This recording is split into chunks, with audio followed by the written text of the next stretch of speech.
મારું નામ રાસ્તા હે। હું આજ આ વ્લોગમાં પહેલી વાર આવી, જો કે બીજા વિડીયોમાં તો હું હોય પણ કોઈ દી મારી રીતના વ્લોગ ઉતાર્યો નથી। કાકીને કહું હાલો તમે જે કામ કરતા એ કરો ને, હું આજ વ્લોગ ઉતારા તો કે ઠીક વાંધો નહીં કરો। જો અમે આજે અમારી વાડી આવ્યા, તમે કટકી બેહેન ખાઈ જો આ બે ખાઈ। હાય ગાઈસ કેમ છો બધા? મજામાં છો? હાલો આજ વાડીએ ઘૂમરો મારવા જઈએ ને અમે પાણી વારતા હતા।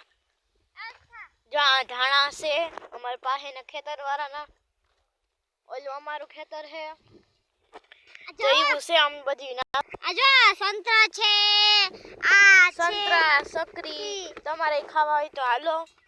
જો આમાં અમે આ કટકીમાં બેઠ્યું આ બે કે હાલો કટકીમાં બેસીએ, તમે કટકીમાં બેઠ્યું। આજે અંદર ગઈ કે હું આને અંદર લઈને જાને કઈ કે બ્લોગ ઉતારવા નહીં દે। હું કહા તો ઠીક તમે જાઓ ને લેન। જા બધી સાઈડ બાવડા જ છે, ત્યાંમાં તો કાંઈ ઉતરાય ને। અમે ગાતા આગળ ખાટા કાતરા વીણવા અમારી પાસેની વાડીએ। જો આ સાઈડ આ વેકરો છે પણ ના પાણી ઉતું પણ એવી પાણી તો એવી ઉગું। હાલો ઓલી સાઈડ ફૂલ છે તમને દેખાડા। આજ તો શનિવાર તો નિહાળીથી ભેગી વેલ્યુ આવતી રહ્યું બધું નકર તો નિહાળીથી માંડ ઘેર પૂગ્યું હોય। જો આ ફૂલ છે કેવા મસ્ત ના હે।